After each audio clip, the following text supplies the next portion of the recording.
Hello everyone and welcome to the Den. Today we're going to be doing homemade pizza, and homemade pizza is pretty easy. Most of the ingredients you should have on hand. It's just basically flour, salt, oil and yeast just to get it started, and then the toppings and things that you would want on it.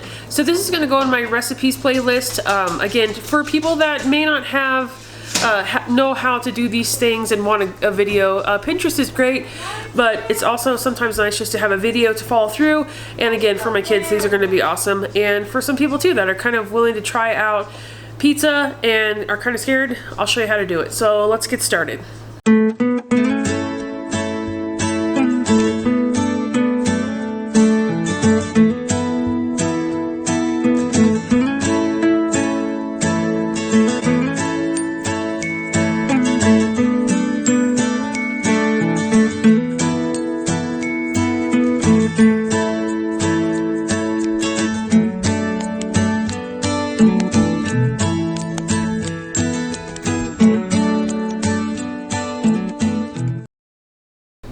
Alright, so first thing that we're going to do for our pizza crust is we are going to do 3 cups of warm water.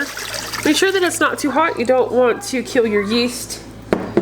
And we're going to do 4.5 teaspoons of yeast. So there's 1, 2, 3, 4.5, and 4 teaspoons of sugar. And then give this a whisk. If you only want to do 1 pizza, cut this recipe in half. And then just whisk this and set it aside for about 10 minutes till it starts to get foamy. And then you can move on with the process. Okay, so this is my yeast, and it's been about 10 minutes since I kind of stirred these ingredients together. And I'm sure you can see on top here we have a nice kind of thick foam. It smells very yeasty, so I know that it's good, and I use this yeast all the time, so I know it's good, but that is ways that you can tell if your yeast is good. You want to make sure it's rising and foamy, so you know it's activated. Anyway, so now we're going to add some flour in here, and because this is a double batch, if you're only doing half of a batch, you would start with about 3 cups. Now I'm going to start with about 5 cups. And I'm not really going to care if it's completely perfectly measured. There's 3, 4. That one's fat. 4 3/4. And we're going to get salt, and we're going to get olive oil. Alright, so I'm going to do about 3 tablespoons of salt. You can do less if you wish. It'd be wise to do this in a separate bowl so that all of these dry ingredients got mixed together, but I never do that. So, and we are also going to add in 1, 2, 3, 4, 5 tablespoons of olive oil. And if you're doing half of a batch, that would be 2.5. Now grab yourself a sturdy fork and start mixing. Again, if you're worried about the salt incorporating, mix your salt and your flour together separately, but I don't want to clean another bowl, so I'm going to do that. Now, that's not going to be all of the flour that we're going to add to this, but I don't want to put too much flour right away. But you can see here, this is very, very, very wet. And that's an indicator that we're going to need more flour. So I'm going to add another, that might be good enough. And all the time, if you're used to making bread or doughs, you know that on any given day, the amount of flour is going to be less or more. So we're just going to keep stirring this, and I think that we're going to be close here.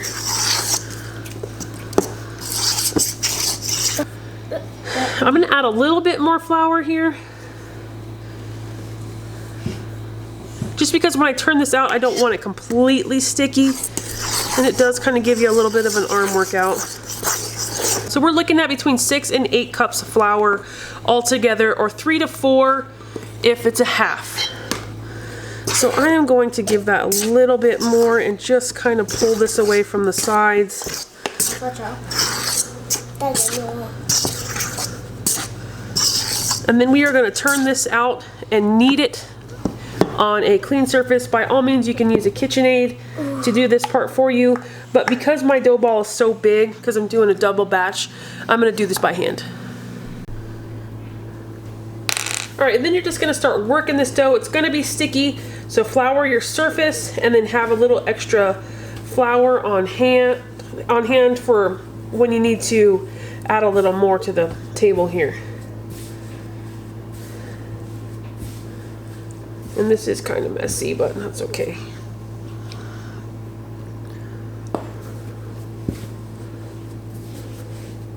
And you're going to knead this until it's not sticky anymore and it pulls away and it doesn't stick to your hands. That's when you know it's all good to go, and you just keep kneading, keep kneading. Pizza dough doesn't take as long, and this is a rapid rise yeast, so this won't take, you don't have to knead forever. Just keep doing that, like I said, until it's not sticky anymore. Alright, next step that you're going to do is you're going to put this in a greased bowl, and I like to spray mine with the olive oil spray, and then I turn it over, give it another spray. Just make sure it's coated with that oil on all sides so it doesn't dry out. Give it one more shot. You could rub this with olive oil if you don't have spray, that's fine too. Just make sure it has a good coating on there so you don't get dried out spots as this is rising. And make sure the entire bowl is also covered in that oil. And then cover it. Put it in a warm spot. You can turn your oven on to the lowest setting and then turn it off. Or you can put it in like a sunny area of your house or just wherever. It's going to rise either way, but the heat will kind of make it rise a little bit faster. So I'm going to cover this and set it aside, and when we're ready to start making these pizzas, I'll be back. Okay, so my dough has risen. It's kind of fell a little bit here because I put it down on the counter and it kind of did a little poof, but I'm going to cut this in half because I'm making 2 pizzas. And then we are going to put this onto pizza pans. So let me get this cut in half and then I'll see its pizza pans. Okay, so it's good to start out with it in kind of a ball form or round shape. It's just easier to push out. And let me push some of this stuff back here. And I just kind of do this and I kind of spin my pan here, and I lightly grease the middle of the pan. I try not to get the grease on the edges because if it's not real greased on the edges, the crust will kind of lay there better. But if it's real greased on the sides, it won't want to stay up there. So you're just gonna work this all the way around. I don't throw mine in the air or anything like that. I ain't got that kind of skill. And I just kind of smash it on the edges to give it a crust. And if it's not even, it's alright. It's not the end of the world. And there you have it. So now I'm going to grab my sauce and we're going to get these all topped up. Alright, so you're going to grab your pizza sauce. I do not have any fresh canned sauce on hand. And you're just gonna spread it around. That's what I do. And you could use a smaller jar for just one pizza, but this is the large jar because I'll do 2. And then you're just gonna take a spoon and spread this around. Okay, now once your sauce is spread, then you're gonna start your toppings. I like to do a little bit of Parmesan on the sauce. And then your mozzarella or whatever kind of shredded cheese you want on there. I have had to resort to cheddar cheese in the past when I realized halfway into making the recipe that I did not have mozzarella, and don't worry about that. Turns out just fine. I've even done that on lasagna. You should always be prepared, but sometimes you're not. Alright.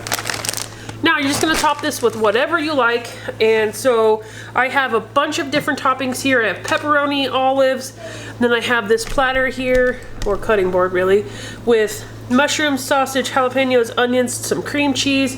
I have some feta cheese that I'll throw on my section. So whatever your family likes, you can, make it however you want. Alright, so this pizza is all done here. and I just kind of made it according to what everybody in the family likes. So this one is ready for the oven. Okay, so here's pizza number 2. So these are both about to go into the oven. I'm gonna set my oven to 400 degrees, and I'll leave them in for about, I'll check at 15 minutes, and then I'll go 5 minutes out for every, I'll do 5 minutes after that if they're not all the way done yet.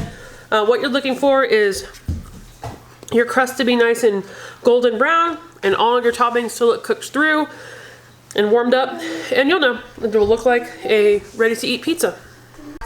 Okay, so I just pulled this one out of the oven. What you're looking for is a nice golden crust here. And I kind of lift mine up and feel underneath. Don't do that, it's hot. But that's kind of what I always do. And so this is what it looks like. It looks like just a pizza you'd get from wherever. So I'm gonna let these cool for a while. Give them 5 to 10 minutes to cool down. If you go to cut these now, everything kind of just melts into the pan. So give them a little bit to cool down, and 5-10 minutes, and then you can cut them and enjoy. And so when I cut this and get it on a plate, I'll show you the final piece of the pie. So I'll be back.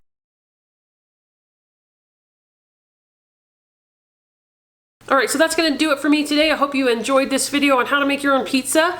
It's like you saw, it's not too difficult. It's just a matter of time, consuming up time. So give yourself at least an hour to make this, hour and a half.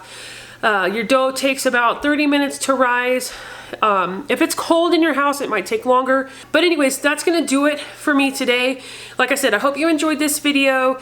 I'm gonna break down cost of homemade pizza versus takeout pizza.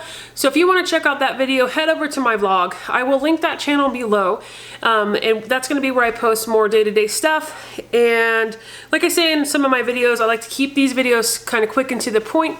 So that's it for me today, and I will see you in the next video.